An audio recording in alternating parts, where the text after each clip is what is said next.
हाँ जी, क्या हाल है आप सबके। तो देखो भाई, अब शुरू करने वाले एक नई सीरीज ऑडिट की, बहुत बेसिक है। तो welcome welcome welcome to the new series. अब देखो क्या होता है।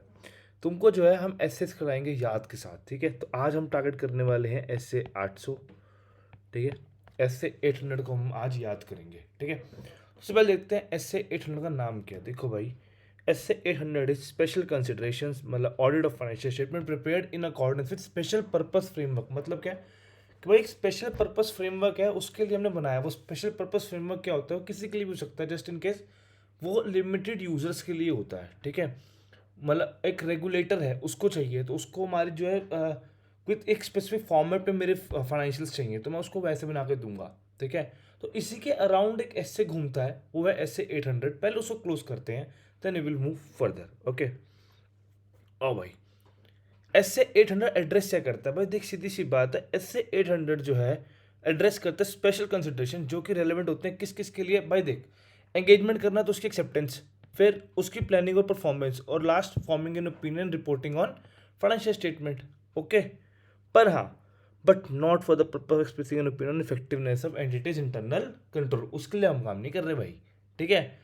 एंगेजमेंट एक्सेप्ट करना है नहीं करना, प्लानिंग परफॉर्म कैसे करना है, उसका फॉर्मिंग एन ओपिनियन। ओके, ठीक है। अब याद हो रहा है, चलो। Then special purpose framework is a financial reporting framework design to meet the financial information need of a specific user, ठीक है। कि अभी जस्ट इंट्रो में बोला कि भाई एक स्पेसिफिक यूजर की कुछ नीड्स है, उसको आइडेंटिफाई करके करना है। फॉर एग्जाम्पल, जो हाईलाइट एग्जाम्पल देखो, रेगुलेटर को मीट करने, अब मेरे को जो है प्रोविजन के रेगुलेटर की रिक्वायरमेंट्स मीट करनी है, या फिर कोई एक कॉन्ट्रैक्टर जिसकी बॉन्ड है, इंडेंचर है, लोन एग्रीमेंट है, कुछ भी उनको चाहिए कि भाई हमें सिर्फ ऐसे ऐसे तुम्हारे फाइनेंशियल चाहिए, तो ऐसे ऐसे दे दो, खत्म काम, ठीक है, done. Next next next next क्या है। तो अभी तक हमने क्या करा, देखो चलो सुनो। एस से 800 क्या करेगा, एक्सेप्टेंस, प्लानिंग, परफॉर्मिंग और forming an opinion, boom. Next, special purpose framework, कौन से फ्रेमवर्क होते हैं जो कि जो है किसी भी financial information to meet the financial information needs of a specific user, ठीक है, डन है। अब आओ, अब क्या क्या कंसिडरेशन लेनी है भाई, क्या कहते हैं, एंगेजमेंट एक्सेप्ट करने से पहले। तो सबसे पहले उसके लिए बना रहे हो, उसकी नीड क्या है, ठीक है। उस बंदे की चाहिए क्या तुमसे, नीड्स ऑफ इंटेंडेड यूजर क्या है। दूसरा, जो एप्लीकेबल फ्रेमवर्क है, जो एप्लीकेबल फाइनेंशियल रिपोर्टिंग फ्रेमवर्क है, वो एनकम पास कर सकता है फाइनेंशियल रिपोर्टिंग स्टैंडर्ड्स को, ठीक है। Establishment that is authorise or recognise to promulgate standards for special purpose financial statement. Simple line कि भाई एप्लीकेबल जो एफआरएफ है वो इनकम पास कर सकता है जो फाइनेंशियल रिपोर्टिंग स्टैंडर्ड्स है, ठीक है, एस्टेब्लिश बाय ऑर्गेनाइजेशन। ओके, अब इस केस में अगर जो है वो इनकम पास कर रहा है, तो इस केस में जो है standards will be presumed acceptable for the purpose. अगर ऑर्गेनाइजेशन क्या कर रही है भाई, एक एस्टैब्लिश्ड और ट्रांसपेरेंट प्रोसेस फॉलो कर रही है, तो कोई दिक्कत नहीं है, ठीक है। अब कुछ केस में क्या होता है कि लॉ और रेगुलेशंस भी प्रिस्क्राइब कर सकते हैं for F two be use by management interpretation of special purpose financial statement. भाई देख, सीधी सी बात है, कहीं लिखा है, कहीं लिखा है तो वो कर ले, नहीं लिखा तो आगे बढ़ जा, ठीक है, डन है। आओ, अब आओ, अब when financial reporting standard refer to power supplemented by legislative और रेगुलेटिव रिक्वायरमेंट, तो एस 210 आ जाता है बीच में, रिक्वायर करने के whether any conflict between financial reporting standard and additional requirement exist and prescribe action to be taken by auditor if such conflict exist. अगर कोई कॉन्फ्लिक्ट एग्जिस्ट हो रहा है तो उसके ऐसे 210 आ जाता है कि हाँ भाई कोई कॉन्फ्लिक्ट एग्जिस्ट है, तो देखो भाई उसका इंपैक्ट कितना है, कैसे है, क्या नहीं है, फलाना डमक्का 210 में पढ़ के आए हैं, ठीक है गाइस, डन। नेक्स्ट, याद हो रहा है अभी तक क्या पढ़ा। प्लानिंग परफॉर्मिंग में आएगा, देन आपको तो क्या कहते हैं एक्सेप्ट करना है नहीं करना, वो आएगा। देन तीसरा लास्ट इज वो, और ये कहते हैं जो तुम्हें वो करने हैं, क्या था ये, forming an opinion. Okay, done. फिर स्पेशल वर्सन क्या है, वो एक स्पेशल उस जो यूज़र के लिए बना रहे हैं उसकी उसकी नीड क्या है, उसके लिए बना रहे हैं, स्पेसिफिक यूज़र के लिए बना रहे हैं। अब क्या क्या कंसिडरेशन लेनी पड़ेगी भाई, उसकी नीड क्या है, एप्लीकेबल एफ आर एफ जो उसके जो है कहते हैं वो अलग हो सकता है तो तुम देखना कि भाई डेलिबरेट और ट्रांसपेरेंट प्रोसेस है या नहीं है। और कुछ केस ऐसे होंगे जिसमें लॉ रेगुलेशन में prescribe the financial reporting framework to be use by management, ठीक है। आओ, अब क्या क्या कंसिडरेशन लेके चलनी है planning and performing such audit. भाई कंसिडरेशन बहुत सिंपल है बॉस। एसए 200 रिक्वायर करता है क्या क्या, कि भाई जो तुम्हारी एथिकल रिक्वायरमेंट है ना, जैसे कि independence, financial statement audit plus engagements को लेके, उसमें वो तो तुम्हें लगेंगी, ठीक है जी। तो ऐसे 200 सिंपल सा आ जाता है बीच में, भाई देख भाई इंडिपेंडेंस एथिकल रिक्वायरमेंट वो सब देख लेना, ठीक है, डन है। ऐसे 200 में पढ़ के आए अपन, डन है। देन कम्स एसए 320, वो क्या कहता है, जजमेंट्स। वो ऑब्वियस होता है कि तुम कुछ जजमेंट्स लो, मटीरियलिटी के लिए जजमेंट लेते हैं हम, ठीक है, that are material to use of are based on consideration of common financial information needs of users as a group, ठीक है।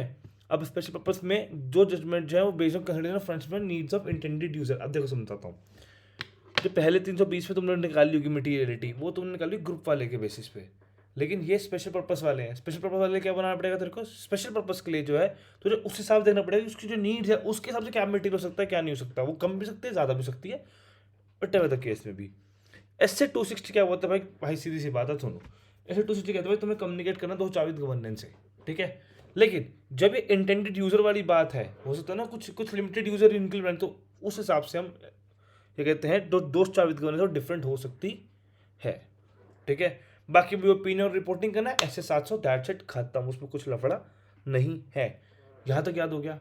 कंसिडरेशन क्या करना है, ऐसे 200 relevant ethical requirement, independence etcetera प्लाना धमाका देखनी है।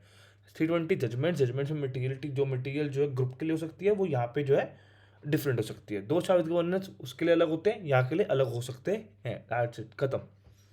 देन आता है डिस्क्रिप्शन ऑन एप्लीकेबल फ्रेमवर्क। देखो भाई जो एप्लीकेबल फ्रेमवर्क है उसका डिस्क्रिप्शन देना बहुत ज़रूरी है। कहाँ देंगे, revise SA 700 deal with form and content of auditor report, ठीक है बॉस, पढ़ के आए हैं, okay. In case of auditor report or special purpose financial statement, the auditor report shall also describe for which financial statements are prepared. Auditor report क्या बोलेगी भाई कि पर्पस किस पर्पस के लिए बने हैं financial statement, if necessary intended users or refer to a note special purpose that contain that information. मतलब देखो भाई डिस्क्राइब करना है पर्पस किसके लिए बनाए हैं तुमने ये, ठीक है। नेसेसरी तो इंटेंडेड यूजर भी दे दे, या फिर एक स्पेशल पर्पस फाइनेंशियल्स के अंदर नोट में रेफरेंस दे दे कि हाँ भाई ये चीज़ है। अगर मैनेजमेंट के पास चॉइस है of FRF in preparation of such financial statement, तो एक्सप्लेनेशन देनी पड़ेगी of management responsibility for financial statement that shall also make reference to its responsibility for determine the applicable is acceptable in circumstances.